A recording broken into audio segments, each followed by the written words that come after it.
Bueno, Pedro fue preparado por Dios a través de esta visión del manto que veía él, que descendía, en lo cual Dios le estaba enseñando que ninguna cosa que Dios limpió podría ser llamado común. No importara los prejuicios que tuviera Pedro con su religión, con el judaísmo, él tenía que entender que la obra de Dios era más grande que lo que él alcanzaba a ver. Y ahora pues toca que Pedro ya presente el Evangelio, que predique aquí donde fue llamado. Hablamos de que Pedro estaba como que sacado de onda un poquito sobre a qué iba, y al mismo tiempo Cornelio, este hombre de paz, un ejemplo de un hombre de paz también que vemos aquí como él estaba listo para recibir el Evangelio y aún había convocado, dice aquí, a sus amistades, a sus parientes y amigos más íntimos, eso es el 10:24. Y en cuanto a esto, algunas cositas interesantes. Te mencionábamos del versículo 28, vosotros sabéis cuán abominable es para un varón extranjero juntarse o acercarse a un extranjero, pero Dios les dice que no toquen a ningún hombre llame común o inmundo. Y esto pues marca un cambio en la manera de pensar también de Pedro. Dice el apunte ahí, la nota del 10:28, Pedro había observado toda su vida las costumbres y tradiciones judías, pero ahora había entendido que en Cristo no podía considerar profanos a los gentiles. Esa distinción de profano y santo que siempre el judío hacía con tanto rigor, pues ahora tenía que entender también que para que en el tema de los seres humanos en Cristo, pues todos iban a ser un ser. Aquí lo que vemos es cómo se va también preparando el terreno para entender lo que sería revelado después a Pablo. Pablo en varias ocasiones habla de ese misterio revelado a él y que de alguna manera también vino y se lo transmitió a los discípulos, les explicó la revelación que él había recibido. Si era chocante para Pedro, para Pablo debió haber sido mucho más. Y bueno, vamos a seguir avanzando aquí. Versículo 47. No, está dentro de la misma. Nos quedamos en el 34. Dice entonces Pedro, abriendo su boca, dijo: en verdad comprendo que Dios no hace acepción de personas. Versículo 34. Este tema de la acepción de personas, es que Dios no hace acepción de personas. Aquí en la punta tienes algunos pasajes donde ya dice es una verdad ya enseñada en el Antiguo Testamento, pero que adquiría una nueva dimensión para Pedro. Entonces, ese tema pues no es nuevo, pero sí en la mente y en el corazón de Pedro. Y bueno, comienza aquí el sermón, dice versículo 35, sino que en toda nación se agrada del que le teme y hace justicia. Ese tema de en toda nación se agrada del que le teme no está hablando de que toda persona que le teme, o sea, sencillamente eso sea cuestión de salvación, pero a fin de cuentas, el temor, hay muchos incrédulos que de alguna manera temen a Dios, y Dios se agrada de eso. Es lo que mencionábamos el día de ayer, el hecho de que un incrédulo participe de buenas obras, tenga un temor de Dios, prepara su corazón para el Evangelio, pero aún así, también obviamente el juicio es diferente para una persona con esas características que muere en Cristo, que para una persona que vive una vida completamente impía, ¿no? Entonces, Dios es justo en ese sentido. Y dice, versículo 36.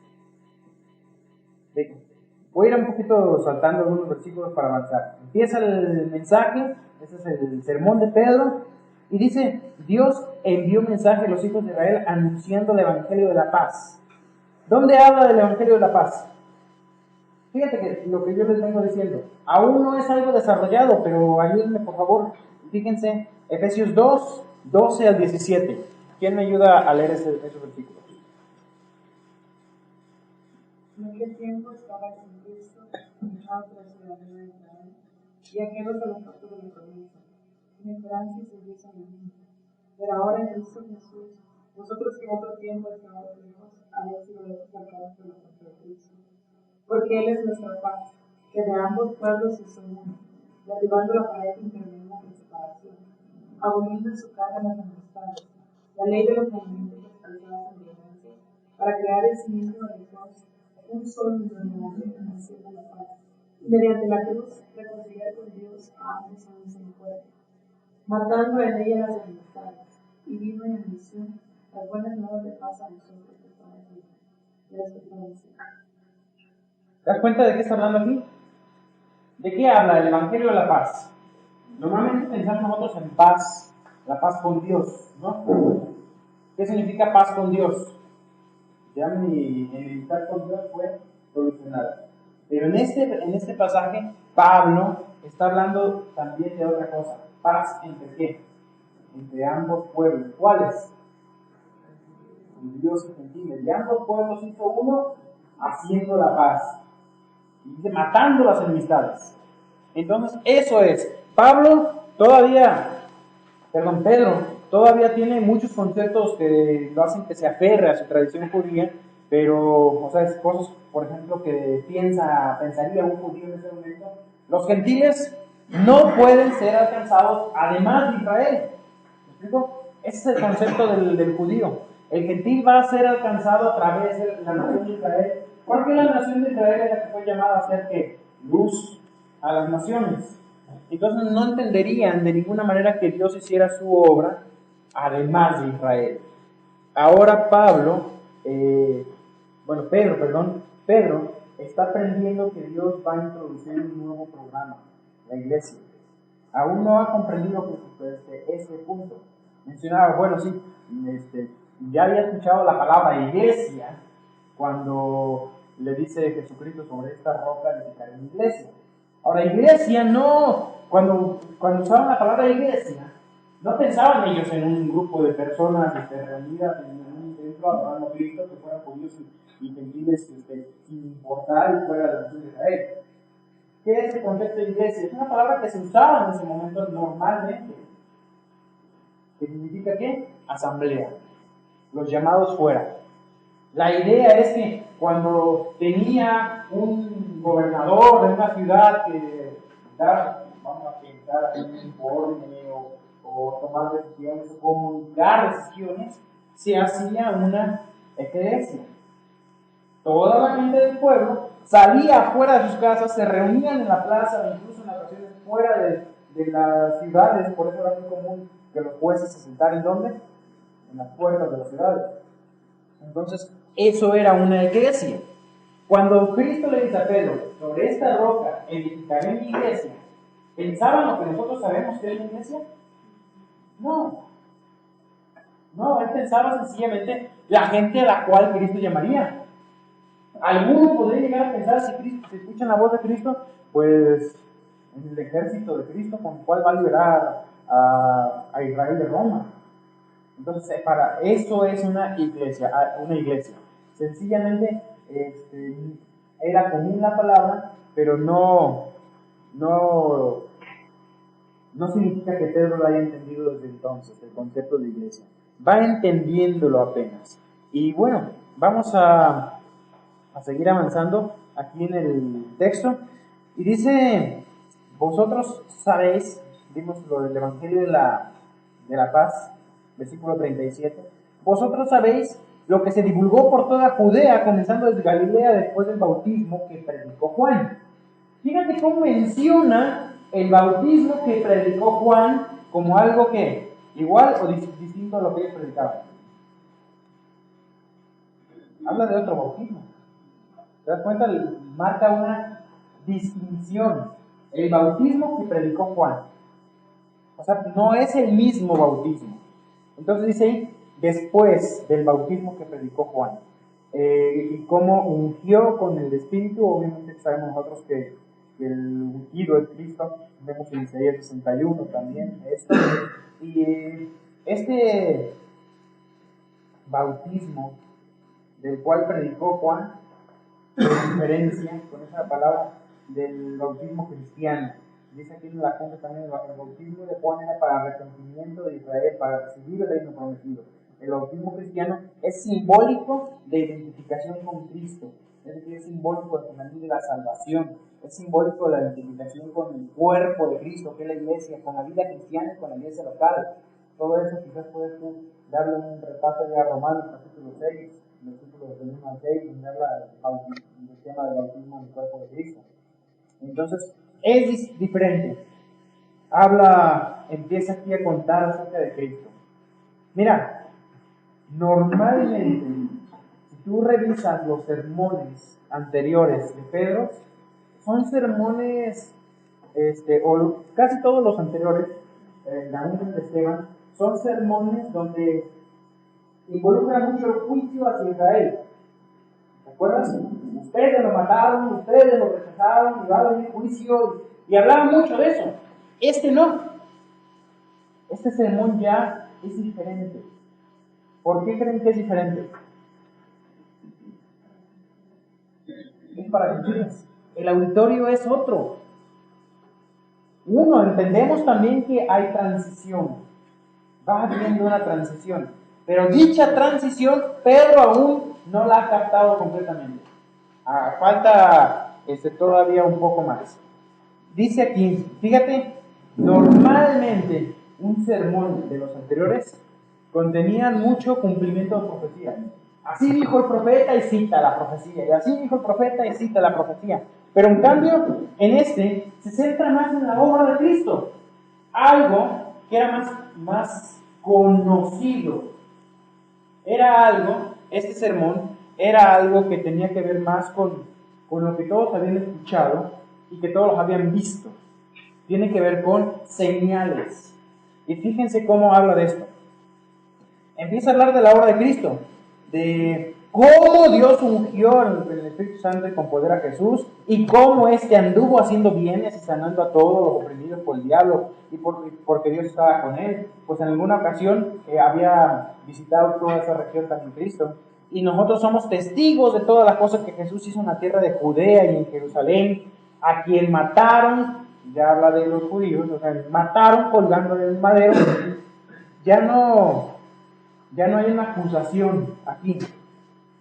Versículo 40. A levantó Dios al tercer día. Sigue insistiendo en que la resurrección de Cristo fue por obra de Dios Padre, e hizo que se manifestase, no a todo el pueblo, sino a los testigos que Dios había ordenado de antemano, a nosotros que comimos y bebimos con él después de que resucitó de los muertos. ¿Te das cuenta? Habla de la obra de Cristo, de lo que él vino a hacer. No tanto de citar profecías. Ahora va a citar a los profetas, pero sencillamente como una evidencia más. Dice el versículo 42, nos mandó a que predicásemos al pueblo y testificásemos que Él es el Dios que ha puesto por juez, Él es el que Dios ha puesto por juez de vivos y muertos. De dan testimonio todos los profetas, que todos los que en Él creyeren recibirán perdón de pecados por su nombre. Entonces, fíjate que no cita profecías, solamente cita que los profetas lo habían anticipado.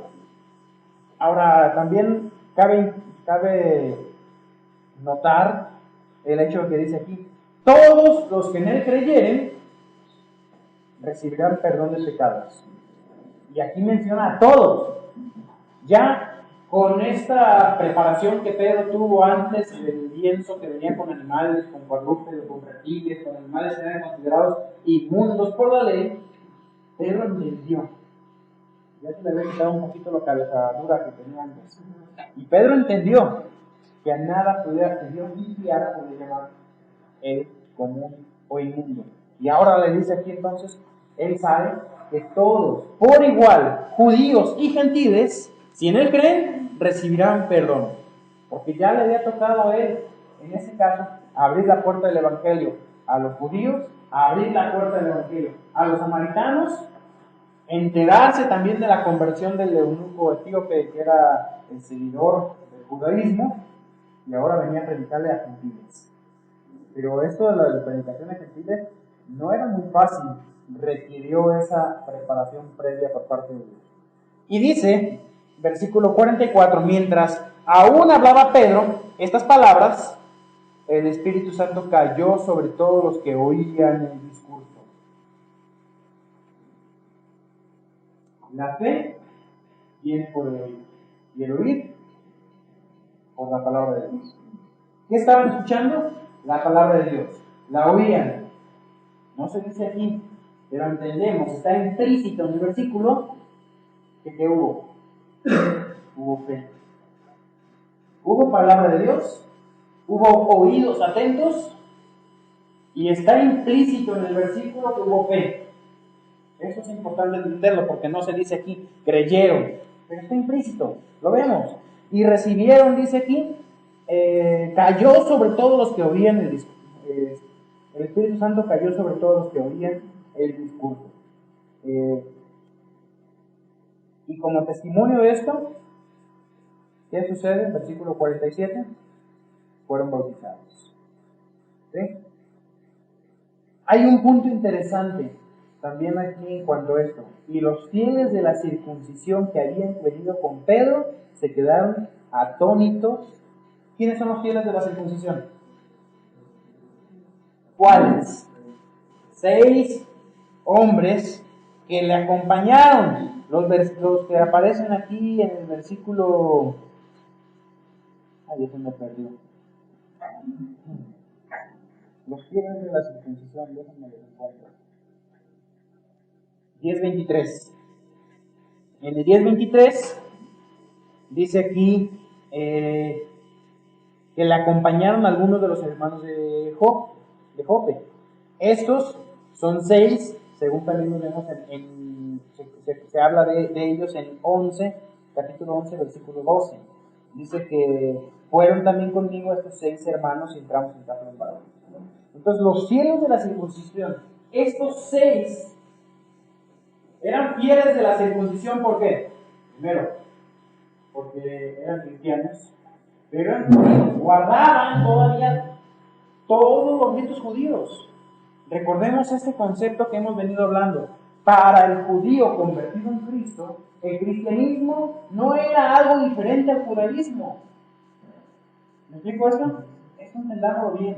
No era algo diferente. Ellos entendían que sí, teníamos que venir y predicar de Cristo. Ese era el mensaje, predicar de Cristo como Mesías, como Salvador. Predicaban de la cruz de Cristo, de la sangre de Cristo derramada por nosotros para perdón de pecados. Pero, tenían el judaísmo, vamos al templo, circuncídense. O sea, todavía no entendían nada en cuanto a una nueva o un nuevo programa de Dios llamado la iglesia. Esto era algo completamente nuevo para ellos. ¿Ok? Y dice entonces,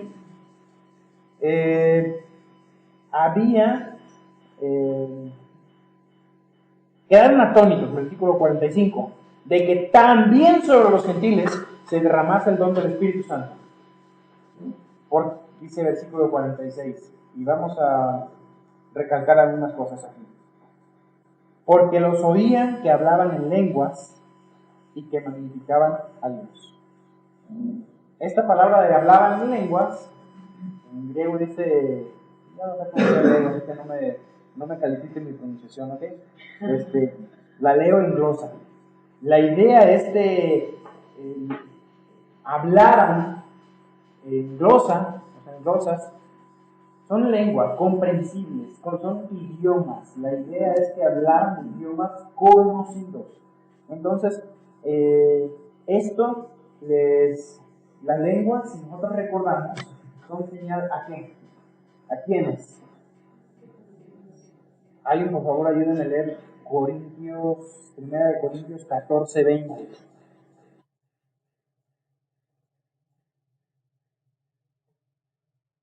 Primera de Corintios 14:20, por favor, fuerte. Hermanos, no seáis niños en el modo de pensar, sino seáis niños en la malicia, pero maduros en el modo de pensar.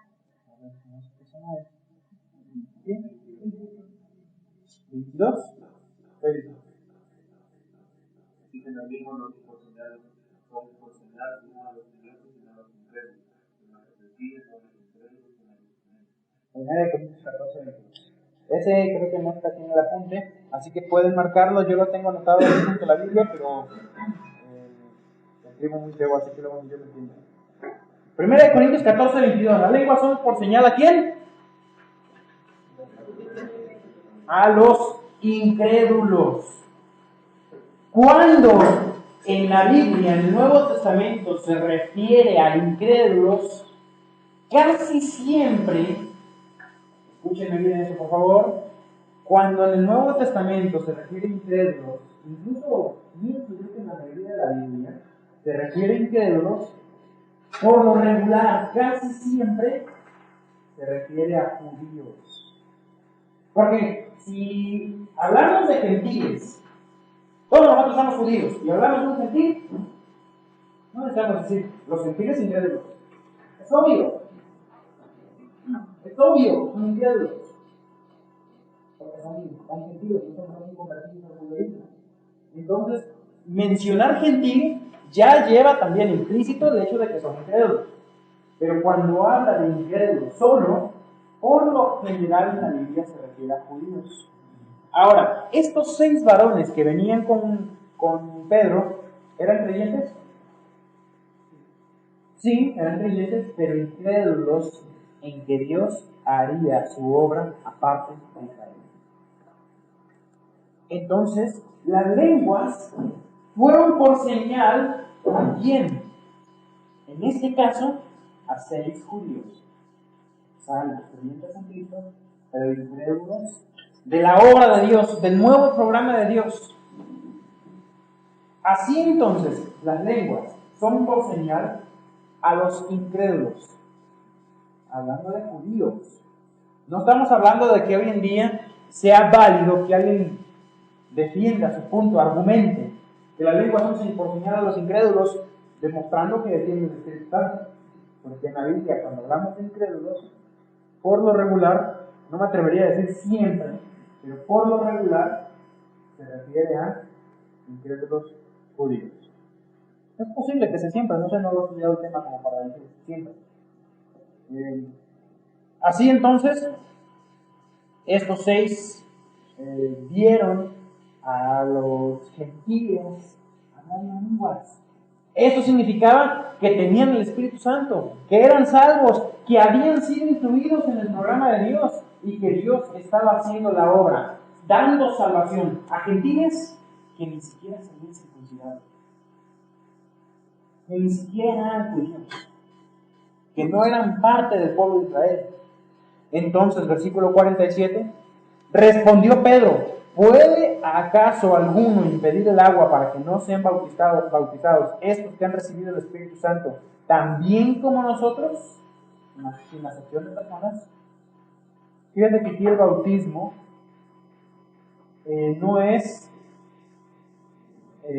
para salvación. Es un versículo muy claro. Bautismo no para salvación, sino por obediencia.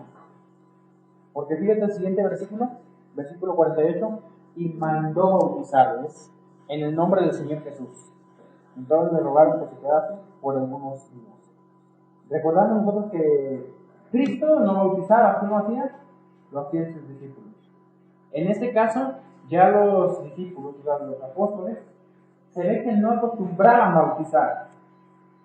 Pero Pablo, ahí en estoy pensando ahorita creo que en Efesios, no, primera Corintios, fíjense, ya vieron ese pasaje, primera Corintios 1:14, 1:17 en particular, ya lo estudiaron en primera Corintios, algunos se lo aprendió de memoria, pues no me dio Cristo a bautizar, sino a predicar de los cielos.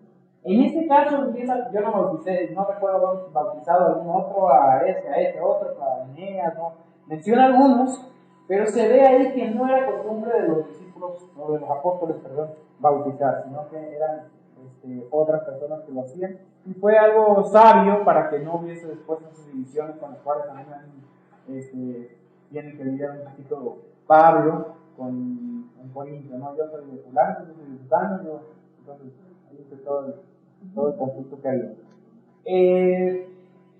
Son bautizados y dice que se quedan ahí por algunos días más. ¿Alguna pregunta? ¿Vamos bien? Ok, llegamos a la predicación de Pedro. Nos toca ver ahora el siguiente punto. Entramos aquí en el apunte. a la apelación de Pedro. Capítulo 11, versículos 1 al 18.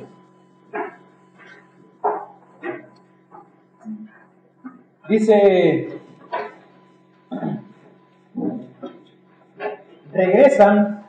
Pedro regresa a Jerusalén.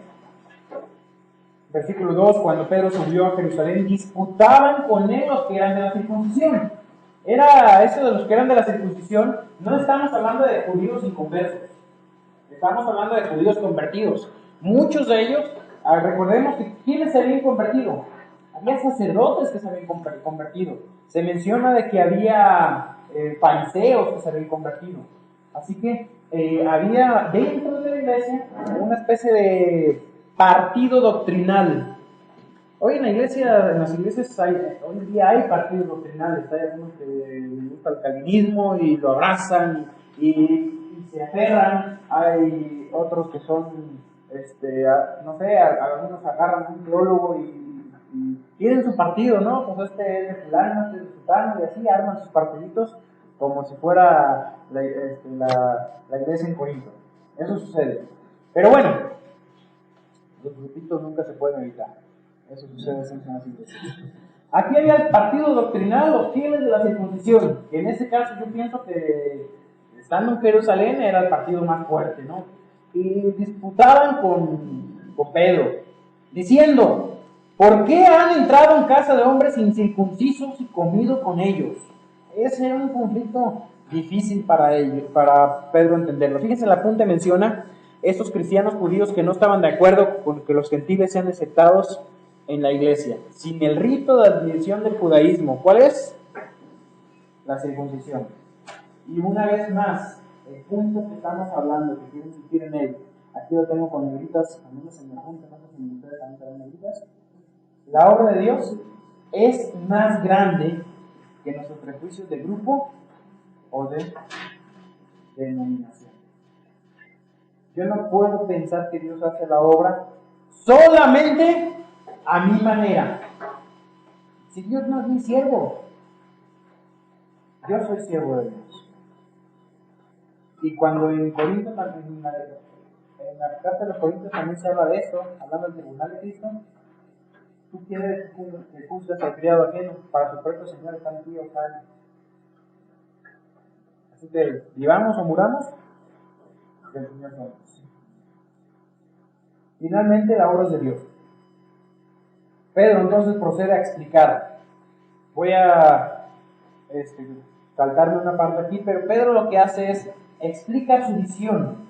A ver, sí, la pregunta. Bueno, aquí por ejemplo los de Jerusalén hablan de judíos, que habían creído en Cristo, pero que siguieron pensando que les iba a dar ley y interesante. Sí. Eran creyentes, eran casados en el sentido de que no estaban creyendo en Cristo, ¿sí? Pero a la vez no es como la sí.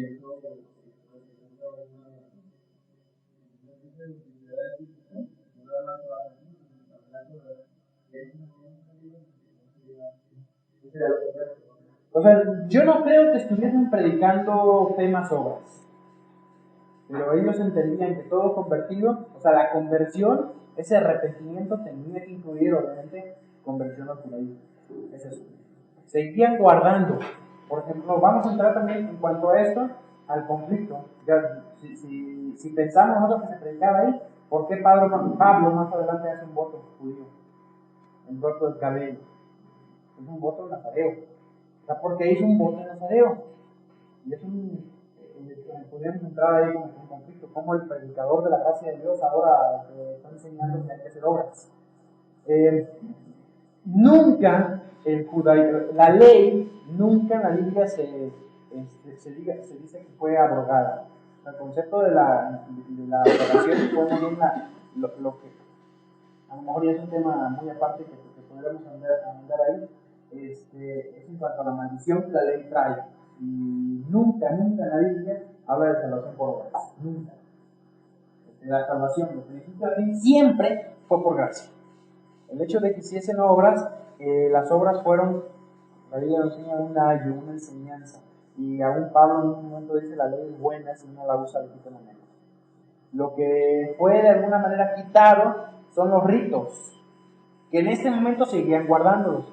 Los judíos se seguían reuniendo en el templo, seguían haciendo las oraciones en el templo, seguían guardando el sabbat. Y como yo les había dicho, muy posible que se reunieran el sábado y seguían reunidos hasta el domingo. Ese domingo, pues ya a las 6 de la tarde del domingo. Entonces realmente se reunían el sábado en la tarde. Es muy posible que sea así. Y en algunas ocasiones se madrugaban y permanecían.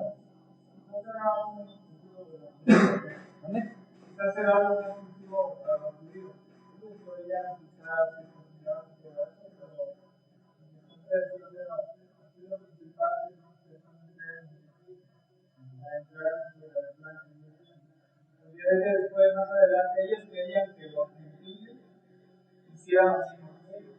Que hicieran así con ellos, pero los judíos no, sino que querían que no, tienen que ahora, cuando mandan a la Jerusalén, no a esa situación.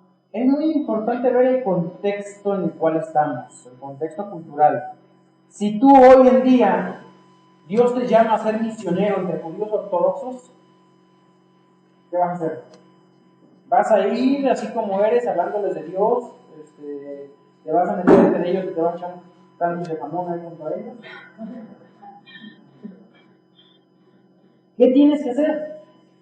Vivir como ellos y guardar la ley. Ahora, ¿es pecado guardar la ley? Y vamos a hablar no de la ley de los 10 mandamientos o los mandamientos morales, sino de pronto decir: ya no voy a comer carne de cerdo, no voy a comer mariscos, no me voy a poner ropa mezclada de lana y vino. Eso también es pecado para el judío.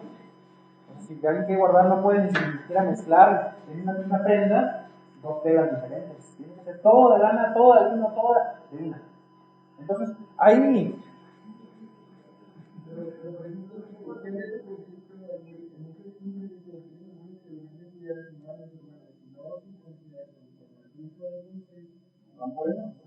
Sí, ahí vamos a llegar.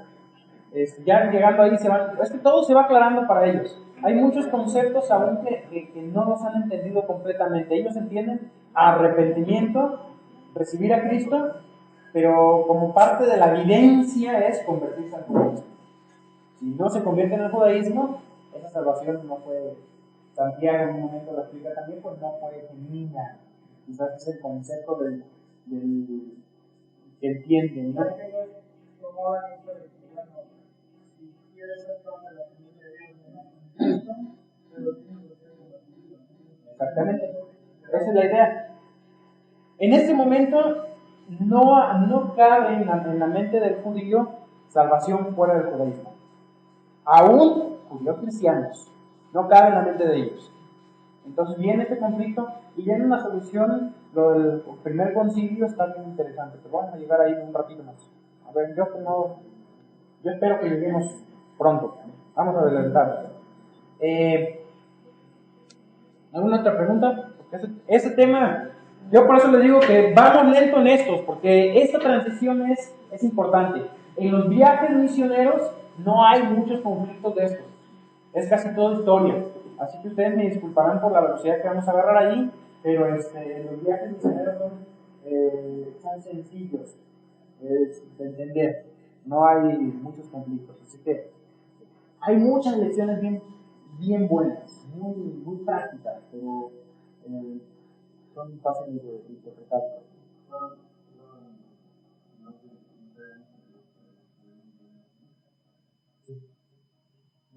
¿Sabes por ahí? Sí, mucho más. Ahorita vamos a sacar la cuenta cuando lleguemos allá al primer viaje misionero. Sí, ahí vamos, creo que ahí tengo la cuenta. Bueno, vamos a tomar nuestro receso. Nos quedó justo tiempo para empezar el capítulo 11.